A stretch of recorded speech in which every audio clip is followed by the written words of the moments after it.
Oi, pessoal. A gente está aqui para a nossa revisão, né? Então, vai ser uma explicaçãozinha bem rapidinha sobre os conteúdos que vocês vão ter que dar uma reforçada na nossa avaliação bimestral, certo? Então, nós vimos, né, durante esse bimestre, o conteúdo de ecologia, tá? E não só esses conceitos de ecologia, mas agora também a gente viu os problemas, né, ambientais causados pela interferência humana sobre a natureza. Então, a gente vai direcionar essa revisão para para esses problemas, né? Para essas ações antrópicas, tá bom? Então, eu coloquei aqui especificamente sobre o que vai cair na prova, tá? A gente não vai fazer aqui uma revisão sobre todo o conteúdo do bimestre, tá direcionado especificamente para o que vai ser abordado na prova, ok? Então, o primeiro conteúdo que nós vimos e, consequentemente, também o que vai ser o primeiro que vai ser abordado na avaliação de vocês é sobre os ciclos biogeoquímicos, tá? Então, o que são os ciclos biogeoquímicos? Eles são processos que garantem a retirada de elementos químicos da natureza, né, para que eles possam ser utilizados pelos seres vivos, certo? Então, nós temos a necessidade de diversos elementos, né, como carbono, oxigênio, nitrogênio, tá? E a gente consegue esses elementos através, né, dos recursos que a natureza nos oferece, né? Porém, como tem que ser um ciclo, nesses processos que, ao mesmo tempo que garantem que a gente consiga esses elementos, eles também têm que garantir que eles sejam devolvidos ao ambiente, né, para poder fechar esse ciclo biogeoquímico, tá bom? E aí, qual é o ciclo que a gente vai dar mais atenção na avaliação? O ciclo do carbono, né? Que aí a gente não consegue separar muito o ciclo do carbono do oxigênio, mas mais especificamente a gente vai falar do ciclo do carbono, certo? Então, nesses dois ciclos, do carbono e do oxigênio, nós temos fenômenos que se completam, né, que estão presentes aí nos dois ciclos. Nós temos a fotossíntese, né, que é responsável pela produção do oxigênio e pelo consumo do gás carbônico, né, aqui desse lado a gente tem aí o oxigênio sendo produzido pela fotossíntese, e desse outro lado aqui nós temos o gás carbônico sendo consumido pela fotossíntese, certo? Nós vamos ter também a respiração. Aqui, no caso, a respiração é um processo de liberação de gás carbônico para a atmosfera, certo? É o processo inverso da fotossíntese. Aqui, o gás carbônico é liberado para a atmosfera e o oxigênio, ele é consumido, tá? Então, só repetindo, enquanto na fotossíntese eu consumo o gás carbônico para liberar o oxigênio, na respiração eu consumo o oxigênio e libero o gás carbônico, tá? Ou o dióxido de carbono, né? Além disso, além da fotossíntese e da respiração, no ciclo do carbono, a gente vai ter a presença também da decomposição, tá? Então, a decomposição, ela também é um processo natural de emissão de gás carbônico, certo? Então, quando um organismo morre, ele entra em decomposição e esse processo de decomposição, ele também libera o gás carbônico para a atmosfera, além da respiração. Tá bom? Então, isso aqui seria o que ocorre naturalmente no ciclo do carbono e do oxigênio também, né? Porém, ações humanas, elas fazem com que mais dióxido de carbono, né, mais carbono seja emitido para a atmosfera, tá? Então, que ações são essas, tá? Aqui no caso, eu tenho a ação industrial, por exemplo, certo? Então, aqui eu tenho uma fábrica, né, queimando aqui combustíveis, né, geralmente combustíveis fósseis, e aí esse processo de queima também emite gás carbônico. Essa daqui é a nossa principal parcela de emissão de gás carbônico, né, para a atmosfera, tá bom? Aqui eu tenho uma representação mais gráfica, né, mais química do que acontece nos processos da fotossíntese e da respiração, certo? Então, só repetindo o que eu acabei de falar, a fotossíntese, ela precisa do gás carbônico para acontecer e, além do gás carbônico, ela também vai utilizar água e luz do sol, certo? Então, a fotossíntese ocorre com esses três componentes aqui para que, então, a glicose seja produzida e, além da glicose, o oxigênio também seja liberado, tá? A glicose e o oxigênio, então, eles são utilizados para a respiração, certo? E a respiração, então, vai produzir de novo gás carbônico, além de produzir vapor de água e ATP. E aí a gente falou na aula, né, que ATP, sempre que eu vi esse nome aqui de ATP, eu estou falando de energia. Então, a respiração celular, aqui no caso, é um processo de produção de energia, tá? Ela produz essa energia a partir de quê? A partir de glicose e oxigênio. Glicose e oxigênio que são produzidos pela fotossíntese, certo? E aqui eu tenho a representação desses fenômenos em forma de equação química, né? Aqui em cima a respiração celular, eu tenho a glicose, né? C6H12O6 é a glicose, e o oxigênio sendo convertidos aqui em gás carbônico e água, ok? Isso, processo de respiração celular que ocorre dentro da mitocôndria, que é a organela celular responsável por realizar esse processo. E a fotossíntese, então, pega esse gás carbônico e essa água, né, que foram produzidos, tá? E produz, então, glicose e oxigênio de novo. Então, só reparar aqui que uma equação, ela é o inverso da outra, certo? Então, são processos inversos e, ao mesmo tempo, complementares, porque um produz o que o outro precisa para acontecer, né? Bom, e aqui, então, dando mais ênfase, então, como eu falei, nas interferências, né, humanas sobre o ciclo do carbono. Então, aqui eu tenho um esquema, mais ou menos, de como acontece, né, recapitulando, eu tenho aqui respiração, decomposição, emitindo o gás carbônico para a atmosfera, né, o processo de fotossíntese absorvendo esse gás carbônico, certo? E aí, esse carbono que a gente ajuda, né, a emitir para a atmosfera, né, ele é proveniente principalmente de combustíveis fósseis. Então, os combustíveis fósseis, eles são resultado, né, eles aparecem, o petróleozinho aqui, por exemplo, né, um exemplo de combustível fóssil, ele surge a partir do carbono que fica se acumulando, né? Seja que pelos sedimentos, seja por restos, né, de animais mortos que vão se decompondo e se acumulando aqui ao longo de milhões de anos, né? Então, o petróleo ele vai sendo formado aqui a partir desses sedimentos, né, formados de carbono, tá? Então, a liberação o consumo desse petróleo e a consequente queima desse combustível faz com que mais gás carbônico seja liberado para a atmosfera. Né? E aqui do lado eu tenho mais ou menos um esqueminha, né, dessa extração desse petróleo, tá? Então aqui eu tenho o conhecido pré-sal, né, que é bastante presente aqui no litoral brasileiro. Então o pré-sal é uma zona subterrânea, né, bastante profunda, que é rica em petróleo, e aí foi descoberto esse pré-sal aqui no litoral do Brasil, e nós estamos explorando aí já há alguns anos, né, então o pré-sal, ele é uma camada de petróleo que tem, geralmente se tirava petróleo daqui, ó, dessa linha aqui, certo? Mas aí abaixo dele a gente tem essa camada de sal, e abaixo dessa camada de sal a gente tem mais petróleo, né, que é quanto mais baixo aqui, quanto mais para o centro, significa que é uma faixa de terra aqui mais antiga, certo? Então, esse petróleo aqui já formado já há milhões de anos, é o que está sendo mais explorado aqui no Brasil, certo? Então, uma fonte de petróleo, né, uma fonte de combustível fóssil, ok? Aqui uma plataformazinha, que é exatamente dos locais de onde são retirados esse petróleo, tá? O segundo tema que a gente vai abordar na avaliação de vocês são as relações ecológicas. Então, aqui eu tenho um esquema resumindo, né, essas relações ecológicas. Lembrando, elas são divididas em intraespecíficas e interespecíficas.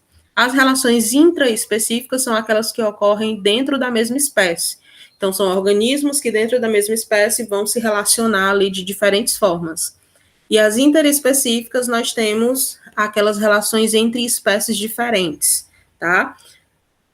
Tanto as relações intraespecíficas quanto as interespecíficas, elas podem trazer benefícios ou malefícios, elas podem ser harmônicas ou desarmônicas, tá? Então, quais são as relações intraespecíficas harmônicas? Nós vamos ter a sociedade e a colônia. A sociedade é aquela organização em que os indivíduos têm uma divisão de trabalho, né? E visualmente, os indivíduos eles são separados, né? Você consegue identificar, né, os diferentes tipos de indivíduos que aquela população tem, tá?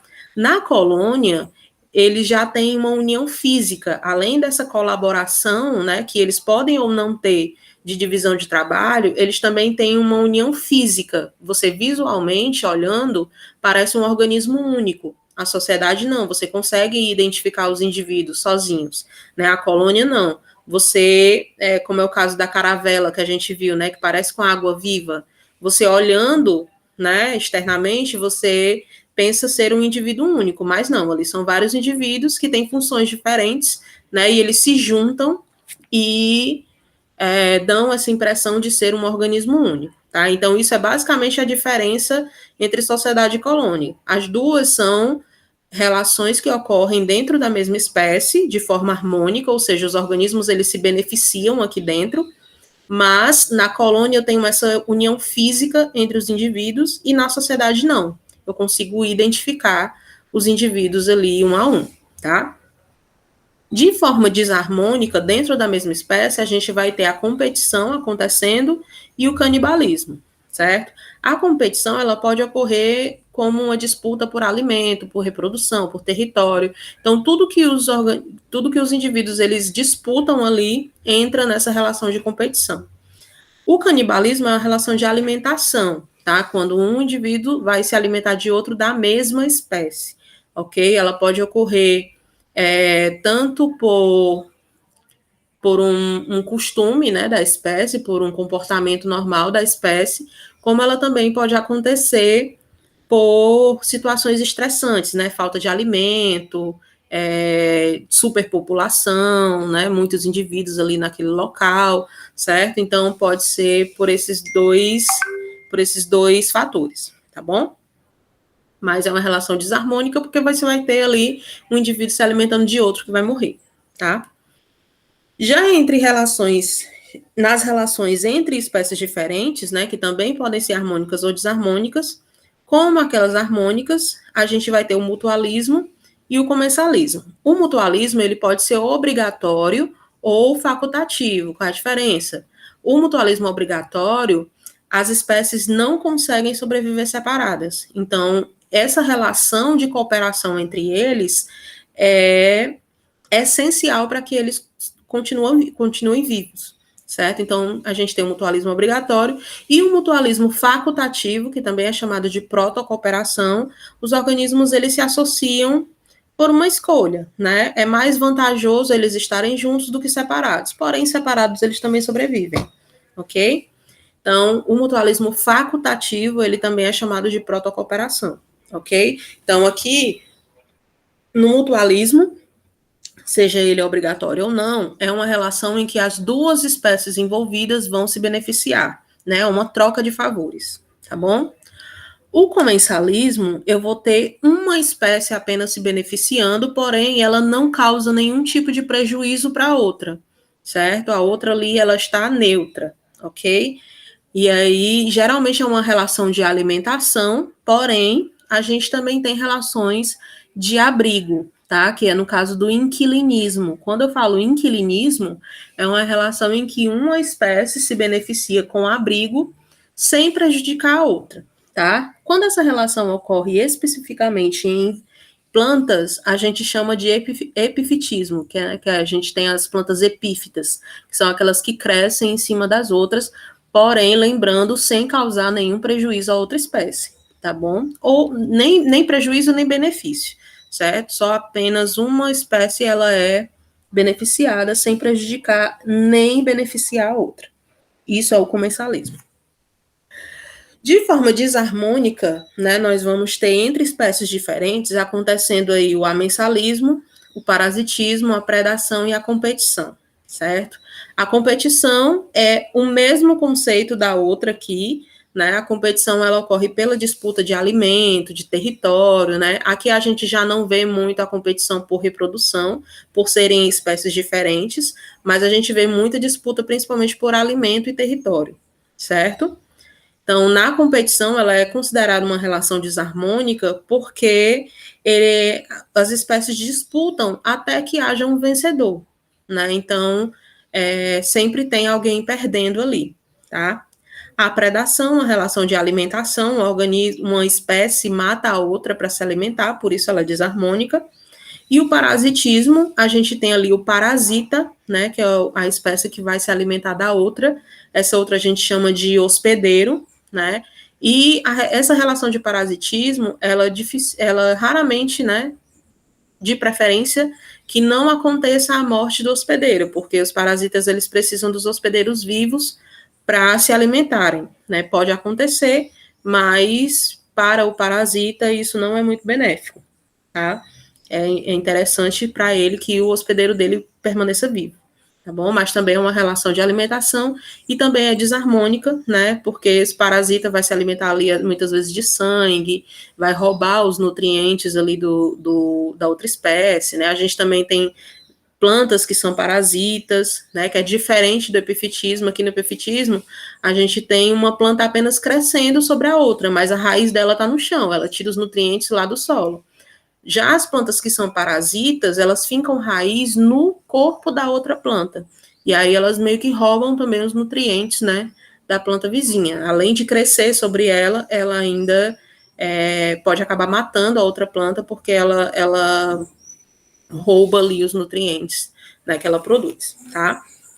O amensalismo, a gente vai ter acontecendo quando uma espécie produz um tipo de substância ou uma toxina que impede o crescimento de outra, tá? Então, a gente falou na aula, por exemplo, do NIM, né? O NIM é uma planta que está presente aí em muitos lugares, né? Bem comum, o pessoal acha que ela é inseticida, que ela é repelente, mas ela não é, né? Então, o NIM, ela é uma planta que é considerada uma praga, tá? Por quê? Porque ela se reproduz muito rápido, né? Ela cresce muito rápido. As pessoas gostam disso porque ela dá sombra, né? Mas ela também é uma planta que não permite o crescimento de outras próximos a ela, tá? Então, justamente, ela provoca, né, essa relação aqui de amensalismo, tá? Ela produz uma substância, a gente chama de alopatia também. Ela produz uma substância que não permite o crescimento de outras espécies ali próximo dela, tá?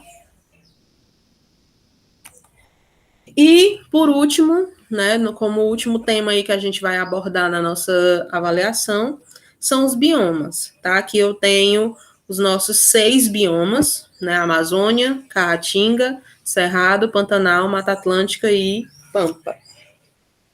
O que eu quero de vocês aqui? Que além de vocês conseguirem localizar o bioma no mapa do Brasil, né, vocês também saibam identificá-los, tá? Por exemplo, aqui, bioma Amazônia, ele ocupa toda a região norte, né, além de alguns estados aqui da região centro-oeste, tá? Um pouco da região nordeste, ele também ainda ocupa, certo? Então, além disso, ele também tem a característica, né, de alta pluviosidade e solo pobre. Ah, como é que essa floresta desse tamanho, com um monte de planta, tem um solo pobre? Justamente por isso, porque é uma floresta densa, né, com muitas espécies, então tudo que é produzido aqui é consumido aqui mesmo, né? Tudo que as plantas produzem, elas mesmas consomem.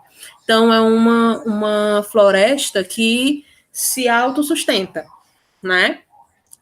Então, além disso, por conta do clima ali, ela tem uma região de alta pluviosidade, ou seja, chove o tempo inteiro, certo? Então, o solo pobre é justamente por isso. Tudo que ela produz, ela mesmo consome, consequentemente, não sobra muito ali para você plantar, por exemplo, né? Não é um solo muito favorável para plantações, né? Porque tudo ali já é muito equilibrado, tá bom? Então, muita chuva e solo pobre. Aqui na Caatinga, o que vai identificar? Ela ocupa aqui grande parte do Nordeste, né? Um pouquinho aqui que vai ter aqui em Minas Gerais, né? Já aqui na região centro-oeste. Mas as principais características aqui da Caatinga é a vegetação xeromórfica. O que é uma vegetação xeromórfica? Uma vegetação que se adapta a ambientes secos, certo? Então, a gente consegue perceber muito isso, principalmente no começo do ano, assim, quando está tudo muito seco, e aí começa a chover e já fica tudo verdinho de novo. Então, é uma vegetação que se adapta muito bem a esse clima irregular da gente, tá? E, além disso, por ser um bioma exclusivamente brasileiro, ela apresenta uma grande taxa de endemismo, ou seja, que a gente tem muitas espécies endêmicas que só são encontradas aqui, certo? Então, uma espécie endêmica é uma espécie que ela só pode ser encontrada em determinado local. Aqui na Caatinga a gente tem várias espécies que são endêmicas, né? Justamente pelo que eu falei, por ser um bioma único, exclusivamente brasileiro, consequentemente, as espécies que moram aqui também, né, vão ter uma alta taxa de endemismo, né? Também vão ser únicas, ok? Em seguida, a gente tem aqui o bioma cerrado, né, que ocupa essa região central aqui do Brasil inteira. Ela tem contato com praticamente todos os outros biomas, com exceção do Pampa, mas tem contato com todos os outros, né? Ocupa aqui região centro-oeste, um pouquinho do nordeste, norte, né? Então, entra até aqui no comecinho do sul, certo? Então, as duas principais características que identificam o bioma cerrado é ele ser considerado o berço das águas brasileiras, ou seja, muitos dos rios que abastecem o nosso país, eles nascem dentro do cerrado, certo? Daí a importância da preservação desse bioma, porque se uma nascente de rio desaparece aqui, consequentemente o rio, com pouco tempo, também vai desaparecer, certo? Então, muitos rios que são usados tanto para irrigação como para hidrelétricas, né, como fonte de energia, eles nascem aqui dentro do bioma cerrado, tá? Por isso que esse bioma é chamado de berço das águas, ok? Além disso, ele também tem um solo pobre, né? Pobre para cultivo de plantações, né? Embora muitas plantações ainda ocupem isso daqui. Mas ele é um solo rico em minerais, tá? Então, ele sofre bastante com a questão do garimpo, né? Então, aquelas barragens, aqueles acidentes, né, de rompimento de barragem, geralmente eles acontecem aqui dentro do bioma cerrado, justamente porque é uma região em que o solo ele é rico em minerais. Ele é pobre para a agricultura, certo? Aqui a gente tem um Pantanal, né, meio espremidinho aqui no canto, né, assim como os outros, o Cerrado ele se estende um pouquinho ainda para fora do Brasil por aqui, a Amazônia também tem vários países vizinhos aqui que também tem a Amazônia, e o Pantanal também se estende um pouquinho para fora, tá? Então ela é a maior planície alagável do mundo, certo? Como assim? Tem épocas do ano em que o ambiente aqui ele está praticamente todo alagado, porque ele sofre influência dos rios, né? E os rios sofrem influência das chuvas. Então, período chuvoso, o nível dos rios aumenta e o Pantanal fica alagado, tá? Então, essa é a principal característica sobre esse bioma, ok? Quando vem a época de menos chuva, os rios descem o nível e aí o nível de água aqui no Pantanal também diminui, porém, tem áreas que permanecem alagadas, tá? Então, fica tipo umas piscininhas aí pelo meio do Pantanal e as espécies que sobrevivem aqui, elas são extremamente adaptadas a isso também, né? A presença constante dessa água, certo?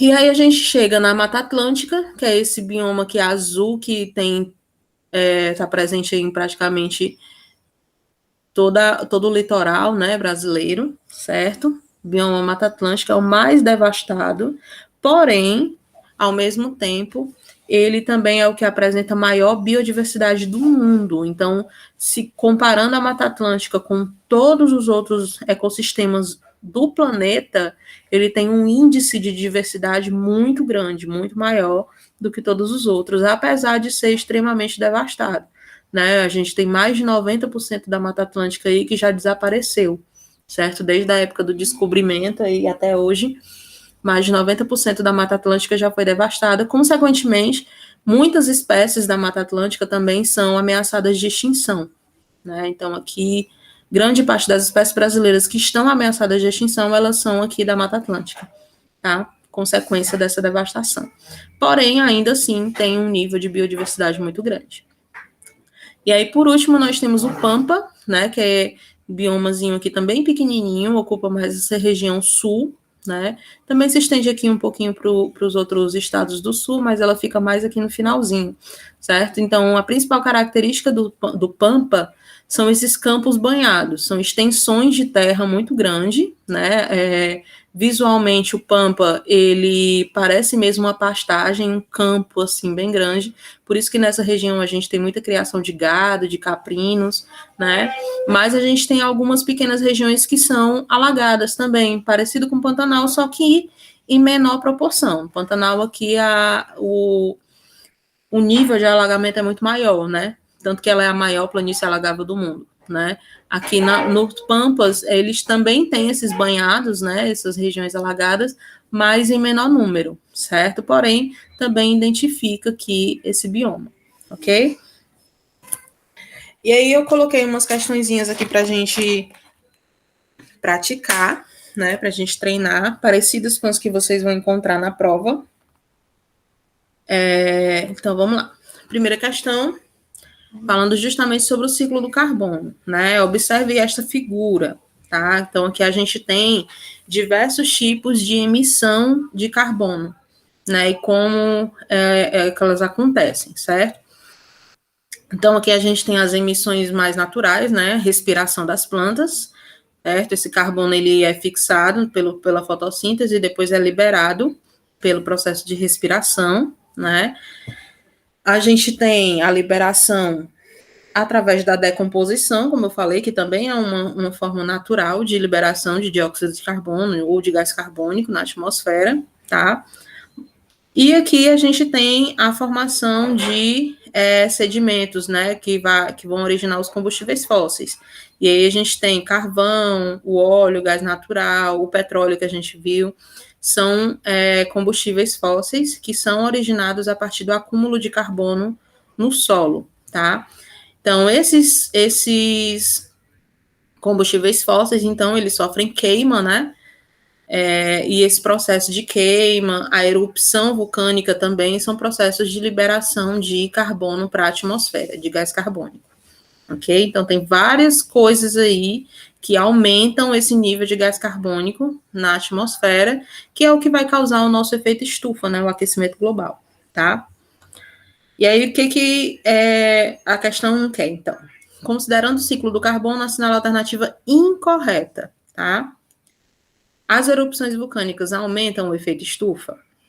Será que aumenta? Os seres autotróficos são responsáveis pelo aumento do gás carbônico? Os animais eliminam carbono através da respiração, excreção e pela morte? D. Quanto maior a temperatura, menor a fixação do carbono pela fotossíntese de algas e fitoplânctons. Então, a nossa alternativa correta aqui vai ser o item B, né, que na verdade é incorreta, né?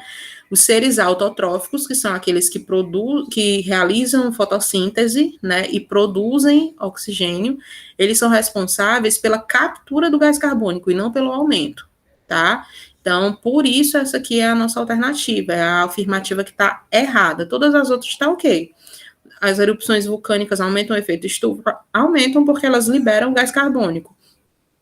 Os animais eliminam, sim, o gás carbônico, né, o carbono através da respiração, da excreção e pela morte, né, que no caso aqui é a decomposição, e quanto maior a temperatura, menor a fixação do carbono pela fotossíntese de algas e fitoplânctons, ou seja, a fotossíntese, né, ela tem, não é porque ela precisa de luz do sol que quanto mais melhor, não é assim. Precisa de um nível, né, de um certo nível, tá? Então, se a temperatura for muito alta, essa fotossíntese, ela também é interrompida, isso também tá correto, ok? Então, a nossa resposta aqui é o item B. Questão 2. As relações ecológicas se referem às interações estabelecidas entre os seres vivos de uma comunidade. Como exemplo, podemos citar as bromélias, que são epífitas, que se prendem ao tronco aos troncos e galhos de árvores, crescendo sobre os mesmos e se beneficiando, principalmente com o acesso à luz solar. Então, aqui a gente está vendo um caso de epifitismo, que é quando uma planta se estabelece sobre a outra, né? Porém, ela não causa nenhum tipo de prejuízo para essa outra planta, tá? Ela está só buscando ali acesso à luz solar, sem causar nenhum tipo de prejuízo ou benefício para a outra. E aí, qual é a relação ecológica, né, em que isso se encaixa? Comensalismo, mutualismo, parasitismo, protocooperação ou competição. Então, a relação em que eu tenho uma espécie se beneficiando sem causar nenhum prejuízo ou benefício para outra é o comensalismo, ok? Que no caso aqui, especificamente o epifitismo, tá? Mutualismo é aquela em que as duas espécies vão se beneficiar. Parasitismo, eu tenho parasita se beneficiando e o hospedeiro sendo prejudicado. A protocooperação é um mutualismo facultativo, né? Então, eu tenho uma relação que pode ou não acontecer, mas aqui eu tenho as duas espécies se beneficiando, e a competição é uma relação desarmônica, eu tenho uma espécie se beneficiando e a outra sendo prejudicada, tá bom? E por último, a questão 3 aí sobre os biomas, a gente tem o seguinte: a campanha da Fraternidade de 2017 tem como tema Fraternidade, Biomas Brasileiros e Defesa da Vida. E o cartaz da CF 2017 mostra um mapa do Brasil em imagens características de cada região do país, evidenciando a beleza natural do país, onde podem ser identificados os 6 biomas brasileiros. Relacione os biomas abaixo com suas características. Então, aqui eu tenho o Cerrado, a Mata Atlântica, o Pantanal e a Caatinga, e aqui eu vou ter as afirmativas sobre elas, tá? Com aproximadamente 20 mil espécies, é uma importante reserva de biodiversidade por suas espécies endêmicas e em extinção.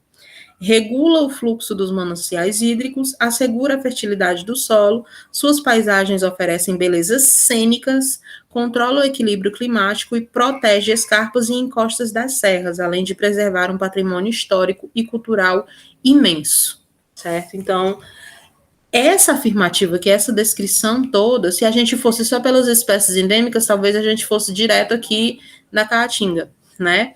Mas ela também fala de espécies em extinção, certo? Muitas espécies e algumas delas em extinção. Isso é característico da Mata Atlântica, tá? A vegetação com mecanismo de proteção contra a perda de água com redução de folhas. Que bioma é esse? Que eu tenho a perda de folhas como uma forma de proteção contra a seca. Chuvas irregulares, temperaturas elevadas, solo pedregoso, raso, não armazenando água e apresentando áreas de desertificação. Isso é característico da Caatinga, certo? As próximas, então, tá sobrando aí Cerrado e Pantanal, né? É reconhecido como savana mais rica do mundo, com solo pobre em nutriente, mas rico em alumínio, e com água em lençóis freáticos profundos, vegetação com raízes que podem atingir 15 metros, é um bioma rico em espécies. Isso daqui é o Cerrado. E, por último, apresenta duas estações bem definidas, a chuvosa e a seca. No período de chuvas, a água enche lagos e banhados, e na seca, a água fica restrita aos leitos dos rios. O dano maior a este ambiente é causado pelo garimpo, caçadores, pescadores e turismo descontrolado. Então, por último, nós temos o Pantanal, ok? Então, assinala a alternativa que apresenta a sequência correta de cima para baixo. Vamos lá. 2, 4, 1 e 3. 2, 4, 1 e 3, alternativa correta, item A. Ok? Então, gente, qualquer dúvida que vocês tiverem, né, qualquer problema aí nos estudos, né, vocês podem procurar, podem me tirar dúvida comigo, ok? E resolvam a atividade aí com outras questões, né? E enviem para a gente. E, novamente, qualquer dúvida, não vão para a prova com dúvida, não, tá bom? Qualquer coisa, a gente está aí, é só chamar.